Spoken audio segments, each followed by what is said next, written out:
알다시피 저는 지난주 토요일 날 한국에서 이곳으로 돌아왔습니다. 비자갱신차 또 겸사겸사 휴가차 한국에 3주 동안 머물다가 이제 돌아왔는데요.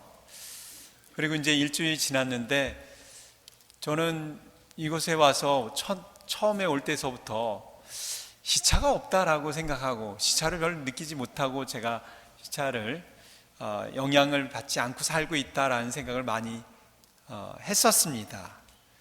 그런데 전에는 2주 갔었는데 올해 이번에는 3주를 가서 그런지 아니면 저도 이제 3년 정도 돼 가니까 시카고 사람이 이제 완전히 돼서 이곳에 이제 돌아와서 시차를 느끼는 건지 모르겠지만 일주일 동안 굉장히 시차를 좀 없다 생각했는데 그거에 비해서는 좀 느끼는 것 같은 생각이 듭니다. 저녁을 먹고 책상에 딱 앉아 있으면 쥐두새도 모르게 제가 스르르 잠이 들어버려요. 그러다가 딱 정신을 차려보면 1시간이 후딱 가 있어요. 그리고 지난주 월요일에는 아침 미사에 제가 이제 나가기 위해서 알람을 맞춰 놓는데 알람을 분명 맞춰놨는데 제가 끄고 다시 잠드는 거예요. 그래서 전화 소리에 깨가지고 아침 미사에 늦은 적이 또 있습니다. 저는 새벽에 미사를 드린다 하면 보통 늦지 않고 잘 일어나는 편입니다. 또 알람을 맞춰 놓으면 그 알람 소리에 때는 울리자마자 벌떡벌떡 일어나는 그런 스타일입니다. 그래서 보통 아침 미사, 새벽 미사 때문에 힘들다라는 신부님들도 계시지만 저는 어렵지 않게 생각하는 편인데 저 때문에 아침 미사를 늦게 일어난다라기보다는 보통 알람을 잘못 맞춰서 그런 경우들이 종종 있었습니다. 잠들기 전에 이제 알람을 맞춰 놓죠. 날짜와 이제 요일과 시간을 이제 맞춰 놔야 되는데 때로는 이 알람을 잘못 맞춰서 제가 늦게 일어나는 경우가 있습니다. 아침 6시에 맞춰놔야 되는데 이게 오전이 아니라 오후 6시로 맞춰져 있다든가 또 어느 때는 알람을 다 정확하게 맞춰놓고 확인하고 잤는데 안 울렸어요. 이게 제가 벨이 울리지 않게 해놓은 거죠.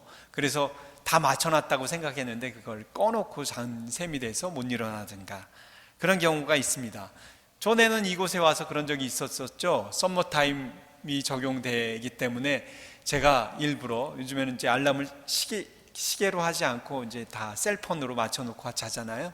셀폰을 이제 썸머타임이 적용되니까 1시간을 미리 앞서서 제가 시계를 바꿔놓고 잤는데 이 똑똑한 이 아이폰이 자동적으로 이렇게 넘어가는지 모르고 제가 1시간 먼저 깼든가 그랬 적이 있습니다. 어쨌든 현대 문명의 도움을 받아서 제가 전에는 이 알람이 시계만 됐지만 라디오도 되고 텔레비전도 되고 요즘엔 셀폰으로 다 맞춰져 있어서 이제 알람도 맞추기 좀 편하죠. 그래서 모니터를 다 해주니까 참 편리하게 그 덕을 보면서 살아가지만 그럼에도 불구하고 방금 전에 얘기했던 것처럼 아무리 좋은 모니터이라 하더라도 내가 잘 맞춰놓지 않으면 몇 번을 확인하고 난 다음에야 안심을 할 수 있고 그래서 잠자리에 드는 것은 어쩔 수 없는 거라 생각이 듭니다. 저는 어렸을 적에 아주 어린 나이서부터 복사를 섰습니다. 우리도 복사하는 아이들 보면 아주 꼬맹이들 복사 쓰면 아주 귀엽죠. 저런 애들이 아침에 미사하면서 새벽 미사를 복사 쓰는 모습을 보면 참 대견스럽기도 한데 저도 초등학교 3학년 때서부터 복사를 했습니다. 한국에서 복사를 할 때 저는 매일 새벽 미사가 있어서 한 일주일에 한 2번, 3번을 새벽 미사를 복사 섰던 기억이 납니다. 지금 제가 생각해도 그 꼭두 새벽에 눈을 부비고 일어나서 일주일에 2-3번을 복사했었던 제 자신이 참 대견스러워요. 참 어떻게 그 새벽에 그렇게 일어나서 복사를 섰는지. 그런데 제가 그렇게 새벽 미사에 꼬박꼬박 늦지 않고 당번을 지킬 수 있었던 것은 제가 부지런해서, 아주 대단해서 그렇게 새벽에 일어나서 그렇게 한 것이 아니고, 새벽이면 늘 새벽 아마 4시, 한 4시 정도면 일어나서 운동도 하시고 또 묵주를 돌리시면서 기도를 하시고 또 시간이 되면 미사 참례, 새벽 미사를 나가셨던 할머니가 계셨기 때문입니다. 할머니는 그야말로 그 어느 알람 시계보다도, 휴대전화기보다도 정확하고 안전하셨던 분이십니다.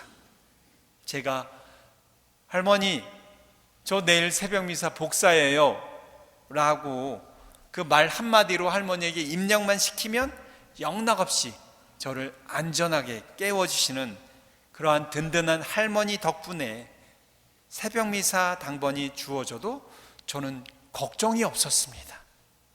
할머니가 당연히 저를 깨워주시고 저를 복사석에 저를 데려다 주시기 때문에 저는 아무런 걱정 없이 새벽 미사를 당번을 맡아서 돌아오곤 했습니다. 오늘은 교회력으로 새로운 해가 시작되는 새해 첫 주간, 첫 날입니다. 오늘로부터 새로운 해가 밝아온 것이죠. 신앙인인 우리에게는 언제나 한 해를 조금 먼저 시작하는 우리들, 교회, 우리들이 전례력으로만 아니라 모든 일에 앞서서 늘 항상 한 발 앞서서 생활했으면 하는 바람을 오늘 해봅니다.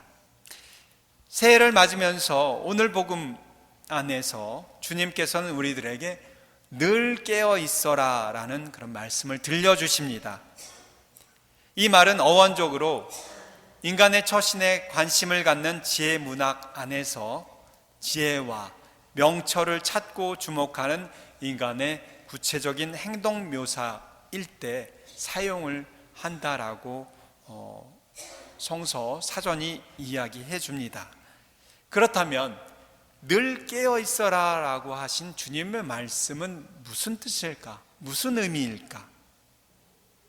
그것은 언제나 우리와 함께 하시면서 우리 삶의 모든 관계 안에서 이끌어 주시는 하느님을 믿는 일, 그리고 그 관계를 통해서 만나는 모든 사람들 안에 믿음을 두는 일이라고 할 수 있습니다. 깨어있는 일이라는 것은 바로 그런 하느님께 믿음을 두고 또 하느님이 늘 작용하게 해주는 모든 사람의 믿음을 두는 일이 깨어있는 일이라는 것이죠. 바로 그것이 신앙이 우리에게 요구하는 가장 지혜로운 구체적인 행동과 처신이라는 것이죠.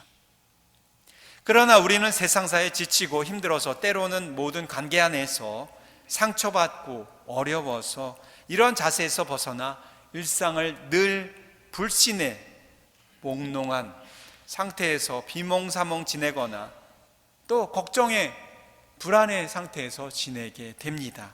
그래서 풍랑을 만났을 때 겁을 집어먹고 함께 하신 예수님을 믿지 못했던 제자들처럼, 그래서 예수님이 깨어있지 않고 주무신다고 생각한 그런 제자들처럼 우리는 하느님께 이렇게 이야기할 수 있습니다. 하느님, 내가 이렇게 도대체 힘든데 어려운데 당신은 어디 계십니까? 뭐하고 계십니까? 오늘 복음에서 우리 보고 깨어있으라고 이야기하는데 좀 당신이나 좀 깨어있으십시오 라고 대들 수 있습니다. 오히려 적반하장의 삶을 살고 있지는 않은지 우리는 오늘 다시 한번 돌아봐야 합니다. 어렸을 적에 새벽미사 복사를 서기 위해서 할머니를 믿지 않고 제가 노심초사, 내가 새벽미사를 못 나가면 어떡하나 불안하게 그 밤을 늘 지냈다면, 자다가 일어나서 6시인가 하고 또 자고 또 6시가 돌아왔나 하고 노심초사 불안해하면서 밤을 지냈다면 새벽미사 당번은 늘 저에게 엄청난 고역이었을 것입니다. 마찬가지로 우리 자신들도 하루하루 일상을 살아가는 우리들이 불투명한 미래에 대해서 늘 걱정과 근심 속에서만 살아간다면 그 또한 얼마나 힘들까요? 어려울까요? 그러나 새벽미사 깨움이면서 지킴이셨던 할머니에 대한 든든한 신뢰가 나를 새벽미사에 늘 깨어 맞이할 수 있게 했었던 것처럼 언제나 우리와 함께 하시면서 우리 삶의 모든 관계 안에서 이끌어 주시는 하느님을 믿는 일, 그리고 그 관계를 통해서 만나는 모든 사람들 안에서 믿음을 두면서 살아가는 일, 그렇게 살아간다면 우리는 평화롭고 행복한 삶을 영위해 나갈 수 있지 않을까 생각해 봅니다. 밝아오는 새해 나해에는, 그리고 다가오는 주님의 오심을 기다리는 이 대림 시기에는 특히 더욱더 새롭게 펼쳐질 모든 일들과 관계 안에서 함께 하시는 하느님과 모든 사람들에게 굳은 신뢰와 희망을 갖고 살겠다는 다짐을 오늘 이 미사 안에서 했으면 좋겠습니다. 새해 첫날 이 미사 안에서 주님께 간절히 그러한 은총을 우리가 오늘 청할 수 있었으면 좋겠습니다.